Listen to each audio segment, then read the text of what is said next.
बकरी और बाघ की दोस्ती। बहुत समय पहले की बात है। एक जंगल के किनारे एक छोटी सी बकरी रहती थी। वह निडर और चतुर थी। उसी जंगल में एक बड़ा और खतरनाक बाघ भी रहता था। बाघ को हमेशा लगता था कि बकरी उसका शिकार बन सकती है, लेकिन बकरी अपनी चालाकी और समझदारी से बाघ से बच निकलती थी। एक दिन बकरी पानी पीने नदी किनारे गई। अचानक उसने देखा कि बाघ भी वहां आ गया। बकरी डर गई, लेकिन उसने अपनी घबराहट को छिपा लिया। उसने बाघ से कहा, तुम मेरे दोस्त क्यों नहीं बन जाते? मैं तुम्हारे साथ रहूंगी और हम दोनों खुशी खुशी रह सकते हैं। बाघ को ये बात अजीब लगी। उसने सोचा कि यह बकरी कितनी हिम्मती है।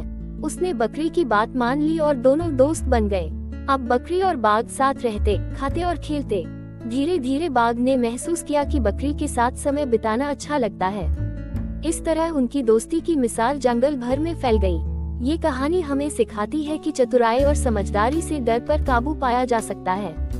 हिरन की कहानी। एक जंगल में एक सुंदर हिरन रहता था। उसके बड़े और चमकदार सींग थे, लेकिन उसकी पतली टांगें उसे पसंद नहीं थी। वह हमेशा अपने सींगों पर गर्व करता और अपनी टांगों को लेकर उदास रहता। एक दिन जब वह नदी के किनारे पानी पी रहा था, तो उसने देखा कि एक शिकारी उसे मारने के लिए धनुष तान रहा है। हिरन तुरंत भागने लगा। उसकी पतली टांगें उसे तेजी से दौड़ाने में मदद कर रही थी, लेकिन अचानक उसके बड़े सींग झाड़ियों में फंस गए। शिकारी उसके करीब आ गया। हिरन ने पूरी ताकत लगाकर अपने सींगों को झाड़ी से छुड़ाया और तेजी से भाग निकला।